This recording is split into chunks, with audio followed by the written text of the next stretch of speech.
Muy buenas tardes, bienvenidos y bienvenidas a Había una vez una mujer. Hoy vamos a hablar de prevención de la salud, los controles que tenemos que hacernos para no llegar a enfermarnos, los controles que tenemos que hacernos las mujeres de manera anual, también algunas consultas que nos han hecho ustedes mismas sobre enfermedades que pueden evitarse, como la infección urinaria, como la hipertensión, todo eso desarrollado con los profesionales de la salud. Enseguida venimos.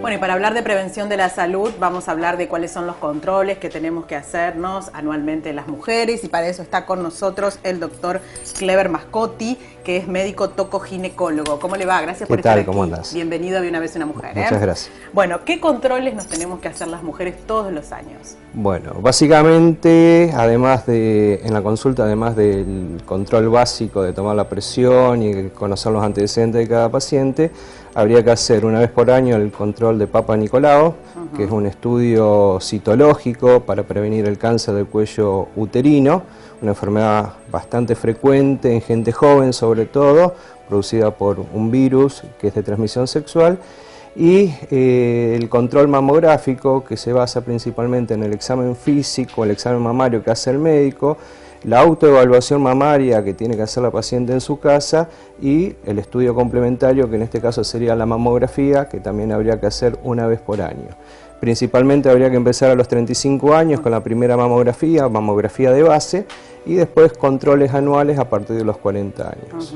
Siempre hay que tener en cuenta si hubo una incidencia familiar, si hay genéticamente algo para señalar. ¿Eso cambia la cuestión, digamos? Cambia el comienzo del control, o sea, tener un familiar de primer grado con antecedentes de cáncer de mama me obliga a mí a estar más atento y comenzar los controles mamarios antes. Sí. Un paciente que tiene un familiar de primer grado que tuvo el cáncer en joven, tendría que comenzar el control mamográfico mucho antes que una paciente que no tiene ese antecedente. Bien, y poder realizarse el Papa Nicolau justamente por esto que usted señalaba, ¿no? Incidencia en la población joven, me decía. Es un cáncer de gente joven porque está asociado a las relaciones sexuales, ¿sí? Y no es necesario que haya promiscuidad, ¿sí?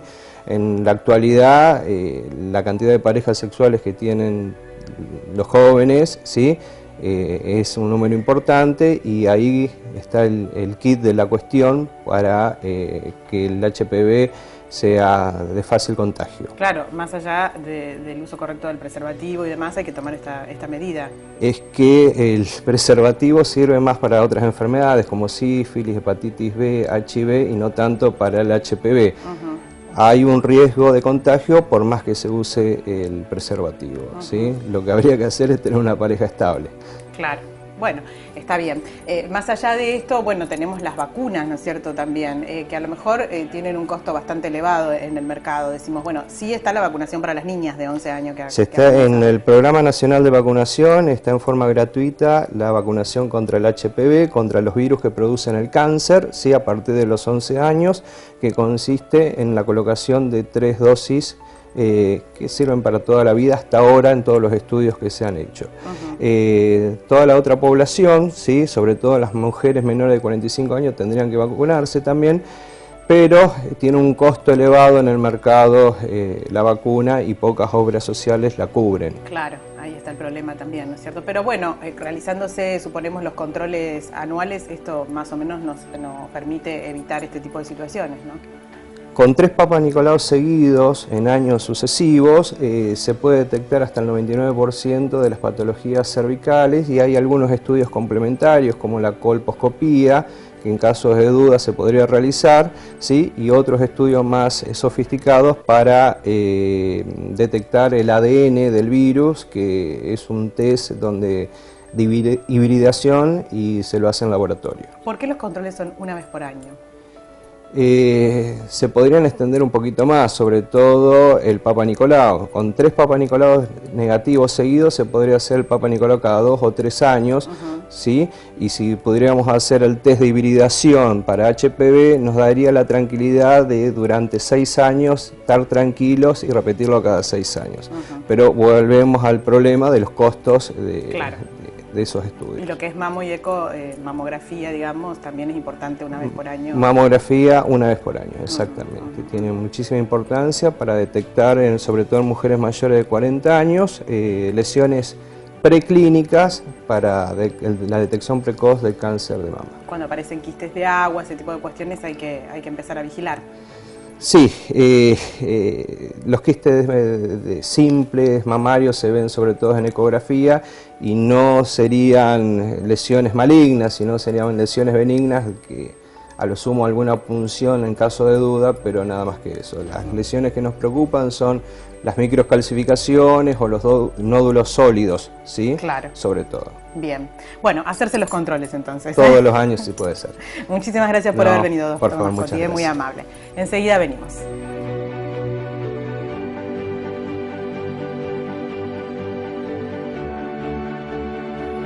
Bueno, venimos hablando aquí en Había una vez una mujer de prevención de la salud, venimos hablando de la importancia de hacerse los controles ginecológicos anuales para las mujeres y está con nosotros la doctora Mercedes Añudo, en este caso, que es especialista en diagnósticos por imágenes. Gracias por estar aquí, Mercedes. No, muy por amable. nada, un gusto. Bueno, ¿cómo nos cuesta a las mujeres Sí. hacernos los controles anuales con la importancia que esto tiene, ¿no es cierto? La importancia, resaltábamos, de realizarse la mamografía anual. Claro, sí, es muy, muy importante, porque si nos hacemos una mamografía por año, aumentamos mucho la tasa de detección de cáncer de mama y esto nos permite reducir la mortalidad un 30%, lo cual es muchísimo. Así que no hay que tener miedo y hay que hacerse la mamografía una vez al año. Bueno, ¿y cómo funciona esto del diagnóstico por imágenes, específicamente para lo que tiene que ver con la detección del cáncer de mama? La importancia radica en que el cáncer de mama, en sus estadios precoces, no da síntomas. Por lo tanto, no lo podemos palpar y en esto entra el diagnóstico por imágenes porque al realizar la mamografía podemos detectar este cáncer de mama antes de que sea clínicamente evidente. ¿Hay nuevos métodos, nuevo equipamiento para eso? Sí.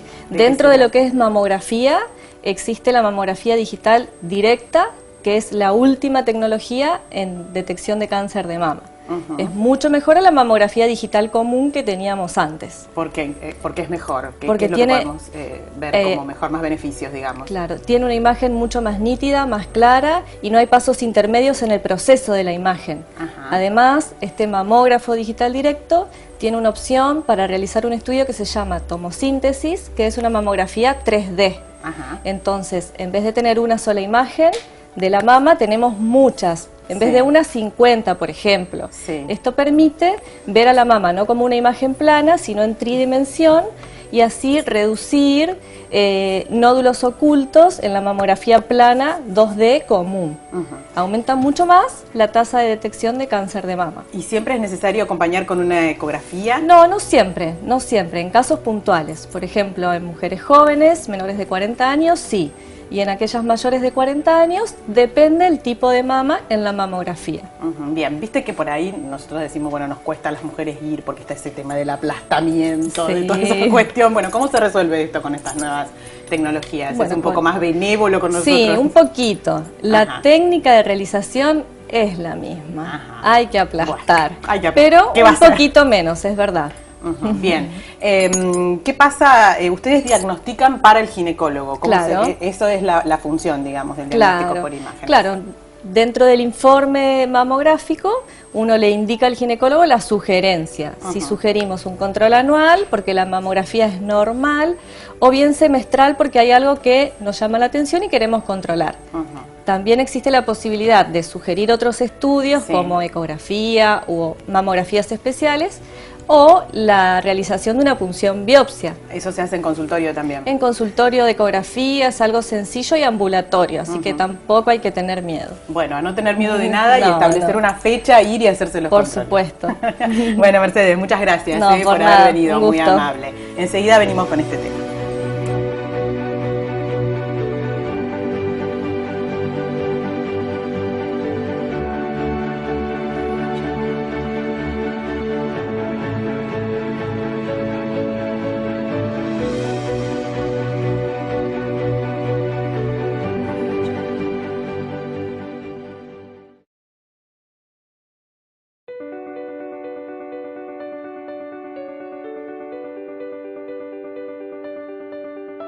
Bueno, y en Había una vez una mujer vamos a hablar de prevención de la salud, dijimos, y por eso está con nosotros el doctor Luis Gaite, que es médico nefrólogo, reconocido médico de aquí de nuestra zona. No es para tanto. Sí, ¿cómo que no? Le agradecemos No un me hagas montón poner colorado. que Bueno. esté aquí en Había una vez una mujer. Muchas gracias. No, le agradezco a muy ustedes. amable. No, por Bueno, favor. una de las consultas más recurrentes que tenemos de las mujeres tiene que ver con este tema de la hipertensión. Esto que parece el mal de los últimos años, ¿no es cierto? ¿Qué es la hipertensión y qué es lo que hay que tener en cuenta? Bueno, primero hay que saber que el 95% de las causas de hipertensión no reconocen una etiología clara. O sea, es lo que llamamos la hipertensión común, la Bien. hipertensión esencial, la hipertensión primaria. O sea que no lleva demasiado investigar este tema. Sí, ese 5% hay que ser muy exigente porque se puede ver a otras causas renales, pero lo habitual es que el 95% sea la hipertensión común, la simple. Sí. Si es tan simple porque hay que tratarla, sí hay que tratarla por una cuestión mecánica. O sea, el aparato circulatorio está adaptado a trabajar a una determinada presión. Sí. Si uno exige el aparato circulatorio a una presión mayor, el desgaste sobre el corazón y el resto de los órganos es evidente. Por eso hay Claro. que bajarla la presión. Claro. Pero ese es un poco el diagnóstico de la definición en la población general. Sí. Es alto. Sí. ¿Qué es lo que la provoca? Eso es lo que no sabemos. Ah, no el se sabe. premio Nobel puede llegar a saberlo. El 95% no tiene causa. No, No tiene podemos causa. llegar a determinar. Hay factores genéticos, o sea, se sabe de que de familias de hipertensos hay más posibilidad de que haya hipertensos. Sí. Por En ejemplo, el los estrés. hijos es un condicionante, condicionante. pero no es totalmente. Aparte hay una teoría sobre el estrés positivo y negativo. O sea, el estrés en realidad Sí. es una cuestión dinámica, ¿no es Claro. cierto? Hay ¿Cómo va a más gente funcionar, que es digamos? hipertensa siendo deprimido que más gente que es hipertensa siendo estresada. O sea, la depresión no parece ser un factor tan, digamos, como que bueno, si está deprimido debe ser tranquilo, debe ser pachorriento, debe ser, o alguien que tiene mucha actividad pareciera. Hoy en día hay factores que hablan de un estrés, ¿no es cierto?, positivo. Claro. Lo que no deberíamos tener es el distrés, que es una variable, digamos, un poco excesiva o patológica, ¿no es cierto?, del estrés. El estrés es una reacción de alarma, es lo que tenemos ahora, ¿no es cierto? Estamos concentrados en lo que estamos En lo que haciendo, estamos ¿no es cierto? haciendo, claro. Bueno, pero nos gusta o creemos que llevamos un mensaje o algo, entonces Claro. eso nos pone bien. Sí. Ahora, hay situaciones donde el estrés, a los cuales dijimos, está determinado, ¿no es cierto?, por un esfuerzo, un displacer, el momento problemático. Eso Claro. es una suerte de distrés, ¿no? Es decir, que lo que habría que hacer es, bueno, en todo caso, hacerse los controles, controlar que Sí. todo esté funcionando Yo como me corresponde. refería a este tema respecto a la actividad. Ajá. Yo creo que la actividad siempre propende a la salud, ¿no? Claro. La inactividad da la sensación de que no es así. Controles, Sí. los habituales, ¿no es cierto? Si usted le pregunta a la gente, ¿cómo descubrió usted que era hipertenso? Como Sí. a veces yo le pregunto a la gente, ¿cómo descubrió usted que era diabético? Sí. El 80% de las personas es porque le tomaron la presión. Claro, nada Por más una que tan reacción, sencillo. situación casual. O ¿cómo se enteró usted que era diabético? ¿Tenía síntomas? No, dice, mire, fui a hacer un chequeo, vi los análisis y me dijeron que tenía el azúcar alto.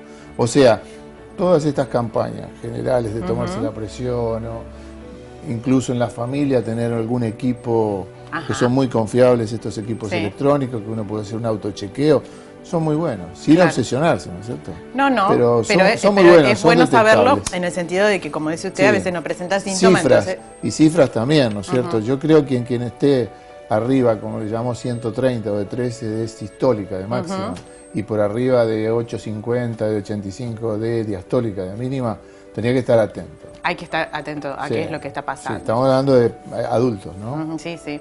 ¿Y el consumo de sal? Y el consumo de sal es un condicionante muy importante, sobre todo en algunas personas que se catalogan como sal dependientes. O sea, habrás visto que dicen, mira, yo como sal, me sube la presión, me hincho, retengo líquido, y otros no le afecta demasiado. Hay un grupo de hipertensos que especialmente es muy, muy sensible a la sal. Así que la primera medida en la hipertensión es reducir el consumo. El tema es que tenemos mucha alimentación hoy en día que lleva sal sin que querer, lleva sal. porque todo se puede conservar, ¿viste? Claro. O sea, nada se echa a perder. Heladera y buenos conservantes y tenés alimentos por un mes, Claro. aún abiertos. Entonces, ¿qué ocurre? Que tiene una cantidad de conservantes, ¿no es cierto?, importantes. Y ahí hay sodio, Sí. sal. ¿Y el consumo del agua, por ejemplo, es importante? Yo creo que es un mito. Es un mito. Sí, Esto yo de los creo 2 que es litros una de agua por venta. día. Yo creo que sí. Usted toma agua mineral, toma la que quiere, que sodio bajo. No puede tener mucho sodio el agua. Claro. Si no, usted no lo podría tomar. Claro. No. Claro. Si uno va a tomar un agua mineral de bajo sodio y se come unas papas fritas, No tiene mucho sentido. yo creo que hay que Bueno, poner sí, eso énfasis en otra cosa. Me parece que es un poco de mito lo del agua. Ajá. El agua tiene bajo contenido en sodio, aún las aguas mineralizadas. Ajá. ¿Y cómo vamos previniendo el tema ya de las enfermedades renales? ¿Cómo lo vamos previniendo ahí?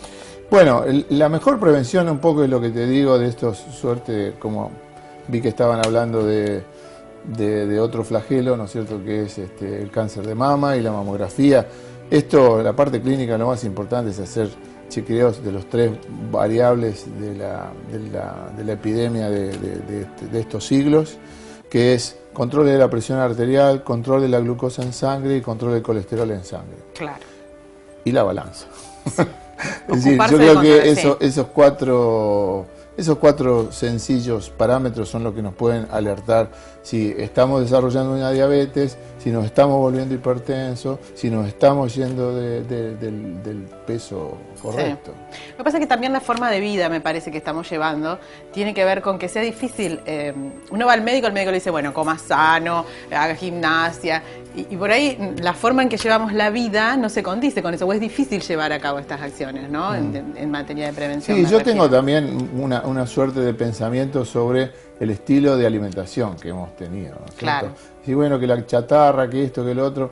También yo creo que hay una situación de mayor accesibilidad a los alimentos. Sí. No, pero ¿cómo? Si hay gente que no tiene... Sí, está bien, pero hay una gran parte de la población donde el acceso a la comida es mucho más sencillo. La comida elaborada, me refiero, ¿no es cierto? Sí. Antes la casa tenía un entorno que había que hacer la comida, la mamá, Claro. la cosa. Era un ahora, trabajo. Sí. ¿Me Sí, explico? sí. O sea, cocinar era un trabajo. Ahora ya. Y hoy es como que el delivery lo ha solucionado todo. Entonces el delivery viene en muchas cosas. Tiene sus consecuencias. Claro, tiene sus consecuencias. Una comida, digamos, estándar.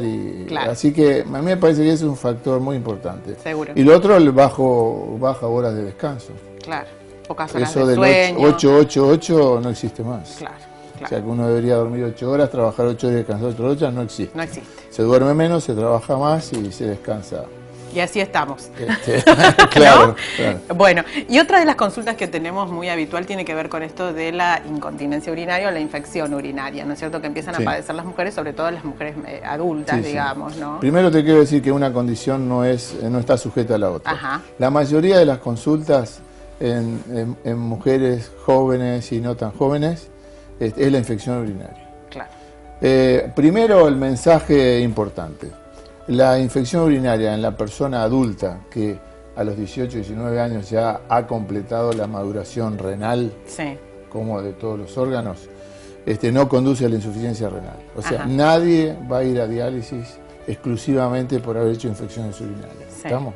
O sea que no es un factor, lo que es un factor molesto, es Sí, como, seguro. le digo a la gente, es como la presión baja. La presión baja es muy buena, pero es muy molesta. Claro. Bueno, la infección urinaria no mata a nadie, pero es muy molesta porque a lo mejor estás de vacaciones o te estás por ir, o hay una cuestión, Sí. o vio doctor, me volvió. Sí. O sea, tiene la posibilidad de la recurrencia en la mujer, Claro. condicionado por varios factores. Y tratamientos sí hay. Tratamientos sí los hay. Los hay. Los factores que más predisponen suele ser, ¿no es cierto?, especialmente en el comienzo de la menopausia, cuando las hormonas tienen no solamente efecto sobre la matriz, ¿no es cierto?, y sobre el útero, las hormonas femeninas, sino también sobre la vejiga. Claro. Porque ambos aparatos tienen un origen común. Entonces, las hormonas también son muy bienvenidas para la vejiga, le mantienen Claro. la potencia, digamos, a la vejiga. Entonces, cuando sobreviene la menopausia, hay menos estímulo hormonal, la vejiga pierde fuerza y no se vacía completamente. Claro, por eso decimos que Queda la un mujer residuo. es como que está protegida hasta la Claro, menopausia de ciertas si a cuestiones. eso le sumas los partos y las cesáreas, cuando no hay alguna intervención ginecológica que actúa sobre los nervios de la vejiga, hace que no haya un vaciado, ¿no es cierto?, adecuado. Pero bueno, le pedimos disculpas a todas las mujeres que tienen que volver cuando después me volvió otra vez. Y bueno, entonces uno las conforma un poco. Pero hay algunas cuestiones, yo no soy muy amante de la medicina naturista, pero los concentrados de anándanos medicinales están teniendo un efecto, me parece, positivo en esto, ¿no? Me parece que es una cosa que es para atender. Para atender. Bueno, muchísimas gracias por haber venido. Bueno, gracias a ustedes, que sigan bien con el programa. Bueno, gracias. Vamos a hacer una pausa aquí en Había una vez una mujer, enseguida venimos.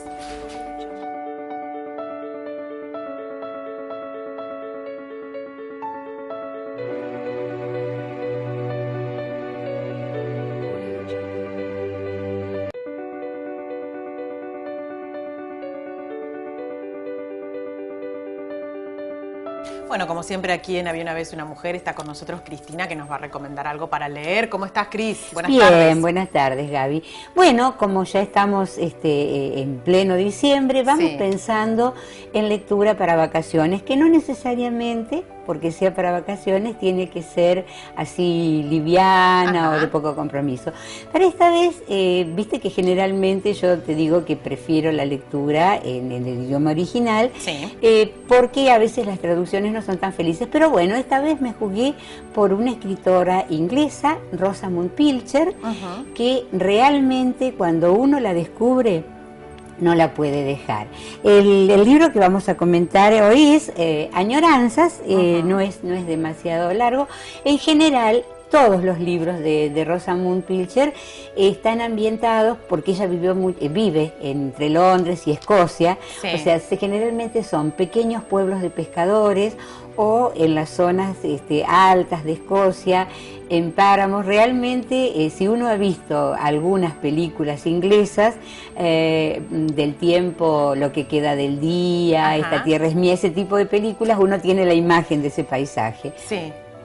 En el caso de Añoranzas, cuenta la historia de una joven de Emma, que se ha criado sin mamá, porque su mamá muere al nacer, y con un papá que es artista, que es pintor, y realmente es casi un estereotipo. No necesariamente todos los pintores tienen que ser colgados, desprendidos del mundo, pero a Emma le ha tocado tener un papá muy particular, muy dado a las experiencias amatorias variadas, con diversas señoras y señoritas. Entonces, justamente se llama Añoranza porque, llegada a los 19 años y después de hacer 6 años que ella no ve a su papá, quiere volver a Portkerris, que es el pequeño pueblito para pescadores donde conservan una cabaña como lugar de encuentro.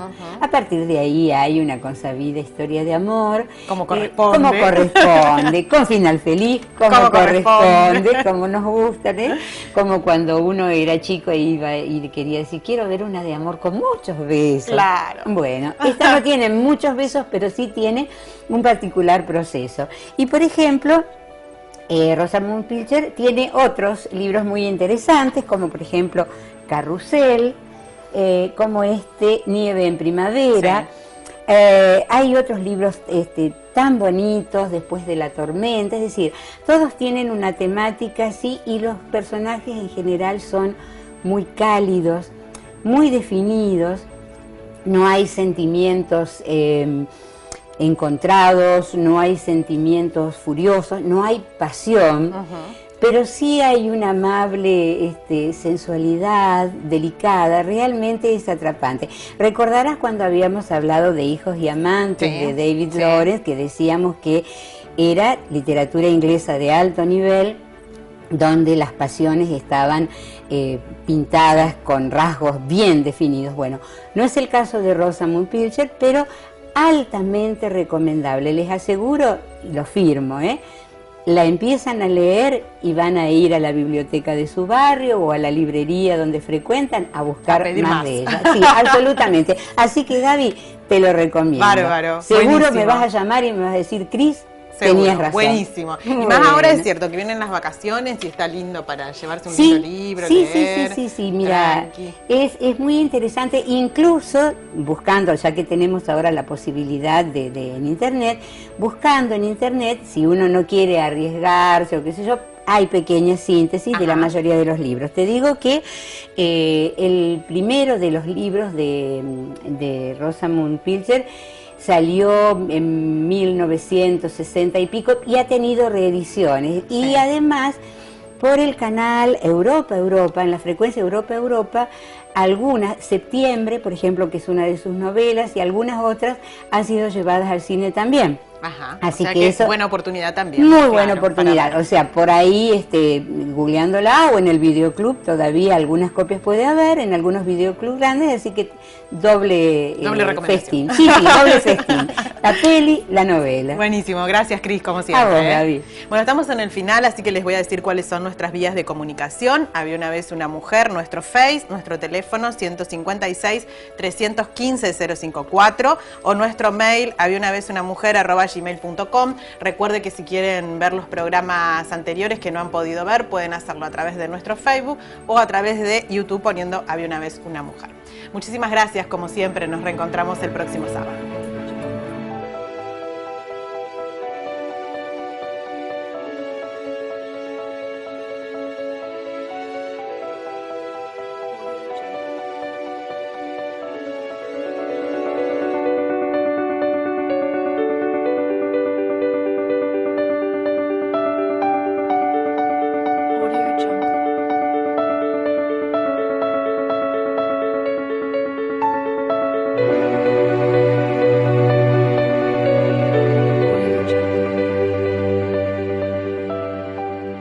Mamografía de base y después controles anuales a partir de los 40 años. Siempre hay que tener en cuenta si hubo una incidencia familiar, si hay genéticamente algo para señalar. ¿Eso cambia la cuestión, digamos? Cambia el comienzo del control, o sea, tener un familiar de primer grado con antecedentes de cáncer de mama me obliga a mí a estar más atento y comenzar los controles mamarios antes. Sí. Un paciente que tiene un familiar de primer grado que tuvo el cáncer en joven, tendría que comenzar el control mamográfico mucho antes que una paciente que no tiene ese antecedente. Bien, y poder realizarse el Papa Nicolau justamente por esto que usted señalaba, ¿no? Incidencia en la población joven, me decía. Es un cáncer de gente joven porque está asociado a las relaciones sexuales, ¿sí? Y no es necesario que haya promiscuidad, ¿sí? En la actualidad, la cantidad de parejas sexuales que tienen toda la otra población, ¿sí? Sobre todo las mujeres menores de 45 años tendrían que vacunarse también, pero tiene un costo elevado en el mercado la vacuna y pocas obras sociales la cubren. Claro, ahí está el problema también, ¿no es cierto? Pero bueno, realizándose, suponemos, los controles anuales, esto más o menos nos permite evitar este tipo de situaciones, ¿no? Con 3 Papa Nicolau seguidos en años sucesivos se puede detectar hasta el 99% de las patologías cervicales y hay algunos estudios complementarios como la colposcopía, que en casos de duda se podría realizar, ¿sí? Y otros estudios más sofisticados para detectar el ADN del virus, que es un test donde de hibridación y se lo hace en laboratorio. ¿Por qué los controles son una vez por año? Se podrían extender un poquito más, sobre todo el Papa Nicolau. Con 3 Papa Nicolau negativos seguidos se podría hacer el Papa Nicolau cada 2 o 3 años. Hay que hacernos anualmente las mujeres y para eso está con nosotros el doctor Clever Mascotti, que es médico tocoginecólogo. ¿Cómo le va? Gracias por estar aquí. ¿Cómo andás? Bienvenido a Había una vez una mujer. Muchas gracias. Bueno, ¿qué controles nos tenemos que hacer las mujeres todos los años? Bueno, básicamente, además en la consulta, además del control básico de tomar la presión y conocer los antecedentes de cada paciente, habría que hacer una vez por año el control de Papa Nicolau, que es un estudio citológico para prevenir el cáncer del cuello uterino, una enfermedad bastante frecuente en gente joven sobre todo, producida por un virus que es de transmisión sexual, y el control mamográfico, que se basa principalmente en el examen físico, el examen mamario que hace el médico, la autoevaluación mamaria que tiene que hacer la paciente en su casa y el estudio complementario, que en este caso sería la mamografía, que también habría que hacer una vez por año. Principalmente habría que empezar a los 35 años con la primera mamografía.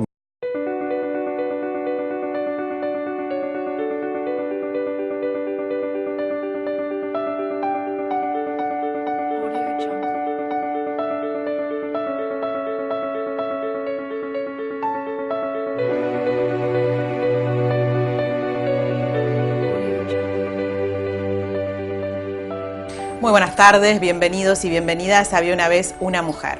Hoy vamos a hablar de prevención de la salud, los controles que tenemos que hacernos para no llegar a enfermarnos, los controles que tenemos que hacernos las mujeres de manera anual, también algunas consultas que nos han hecho ustedes mismas sobre enfermedades que pueden evitarse, como la infección urinaria, como la hipertensión, todo eso desarrollado con los profesionales de la salud. Enseguida venimos.